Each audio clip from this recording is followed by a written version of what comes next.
Coming to you from a new empire. It's showtime, folks.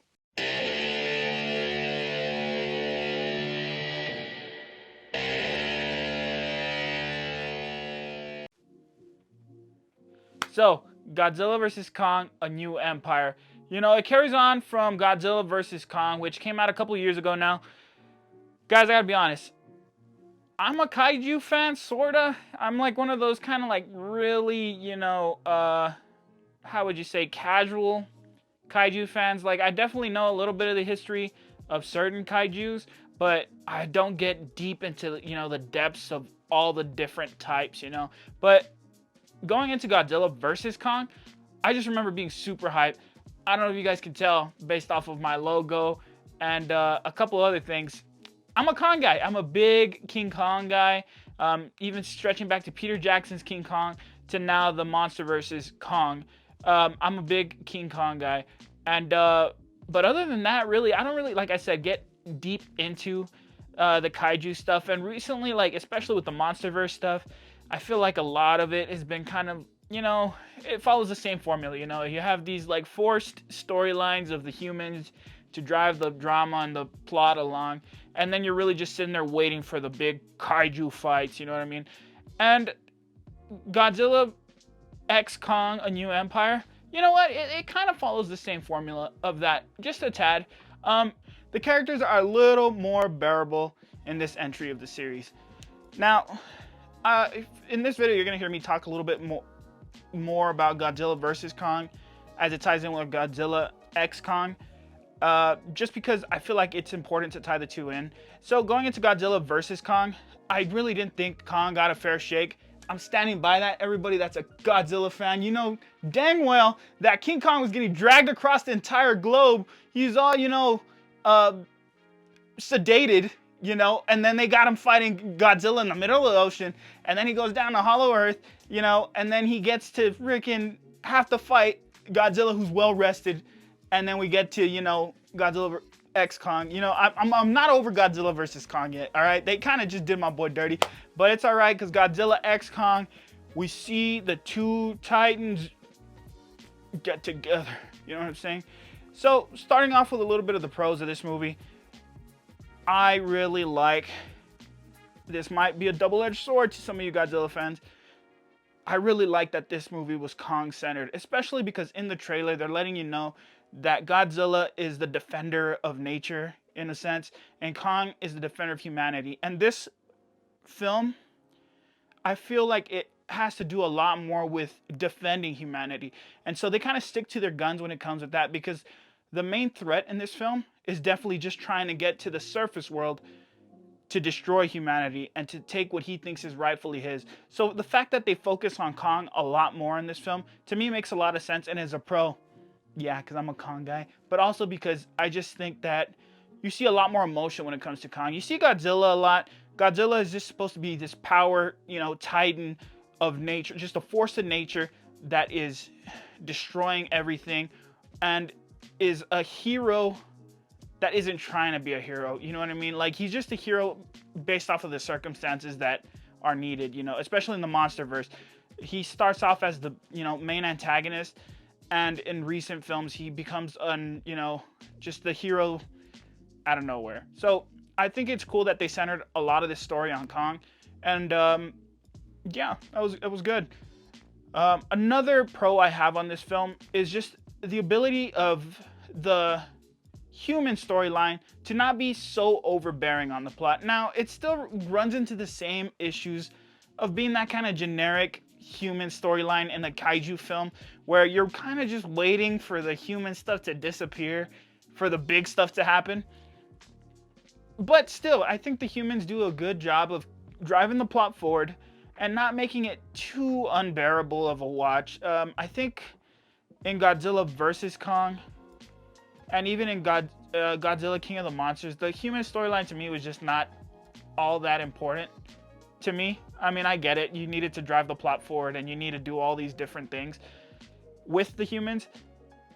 But in this storyline, it definitely knew its position in the story as far as like, look, we're here to see Godzilla and Kong mess up the Scar King. I don't want to see too much of the human stuff. And they did a good job of balancing it, I think. You know, the studio knew that we're there to see Godzilla and Kong, that it's their story, and that we're there to watch that, you know. And if you go into the movie knowing you want to watch the two kaijus go at it and go against their new foe, then the storyline is pretty good. And even whenever the human story portions come out, it serves a purpose. I didn't want a separate plot line where I had to follow the drama with the humans. There is a little forced drama. I could give it that. There's a little bit of a forced drama, but it's not way too out of sync to where you lose track of Godzilla and Kong. Another pro I had, they threw in some, you know, groovy little music every once in a while in some of these action scenes that I really liked. And that's, you know, it goes a long way. A little good music, it goes a long way. I think you guys are starting to pick up on my vibe a little bit in this channel. I'm a big fan of throwing good music into film. I think it just elevates film in such a way that without it, it wouldn't be the same. So I really enjoyed that. Another pro, and I think this ties into Godzilla vs. Kong as well. If you saw Godzilla vs. Kong, you saw a lot of these action movie callbacks to, especially with Kong, you know. In Godzilla vs. Kong, you see a lot of, you know, you see aspects of Lethal Weapon in there with Kong putting his shoulder back into place. You see Die Hard when he's jumping off the, you know, the cargo ship after Godzilla shoots his atomic breath. You see callbacks to action movies that are really cool. And in Godzilla x Kong, they do the same thing, except they amplify it. You know, I saw aspects of Predator in there. I even saw, you know, calls to the Lord of the Rings. If any Lord of the Rings fans out there, I saw a parallel that I really enjoyed. You know, I'm not a big fan of talking during the movie, but I turned and looked to my producer and I was like, hey, it's the Lord of the Rings. And he's like, oh, yeah. So I like that they threw that in there. It was actually really enjoyable. There's not a lot for me to be too upset about, but to get into a couple of cons, give it a balanced look before you go in there, we can get into a couple of things that needed some improvement. One, blatant product placement. You know, it's just, there's just this one scene in particular where there's just this dramatic, you know, exchange between two of the most important characters, the human characters, and they're just, you know, they're having this discussion or whatever, and then it just cuts to the car that's sitting there exactly like a commercial. It was a little distracting because they just hold on to the car for like a couple of seconds. It's like brought to you by so and so. It's like, okay, we get it. There's another part where somebody's holding up the camera and it's got the logo of the camera like right there. It's just like, okay, we get it. It's just a little bit of a nitpick, but definitely it was there. It was kind of comedic in the sense of how obvious it was, but there you go. Maybe it wasn't as blatant as Brad Pitt drinking the Pepsi in World War Z though. That's still got to be up there with one of the things where I'm just like, whoa. Anyway, on to my next con. There's a couple of sequences and scenes where they just do the fisheye lens. I don't know if anybody knows what that is, but it's whenever, you know, the characters are in frame and they're super crystal clear, but everything around it's super blurry. Yeah, they use that lens a couple times, and it just one too many times that they've used it. And this is a nitpick because the rest of the film is pretty good. But there's a couple of sequences in there where they keep using that. I don't know why they use it. It doesn't really even serve the situation all that well or anything like that. It just becomes kind of distracting. But that was a little bit annoying, just as a fan, as a moviegoer. It was just, they used it too many times and it just kind of lost its luster and it became distracting. Another con I have of this film, and this is, like I said, these are all nitpicks because I really enjoyed the movie. The movie's not long to begin with, but the first, you know, hour or so, I really feel, it feels like, although a lot of the visuals are really good, and although there's nothing too crazy that goes on with the humans that could label it detrimental to the story, I feel like you really get a sense that the studio was trying to save money for the last 30 minutes of the film. Because the last 30 minutes of the film, this isn't a spoiler or anything like that, I'm pretty sure everybody knows that at the ends of these movies is when the big stuff happens, you know what I'm saying? So, with that, and I guess I didn't really say it during the pros, but the last 45 to 30 minutes of this film are awesome, like just visually great. But the first hour or so, it kind of just, it runs into that issue of it seems like the studio was trying to save money for the visuals at the end of the film. Like I said before in my pros list, it is really Kong-centered, the film.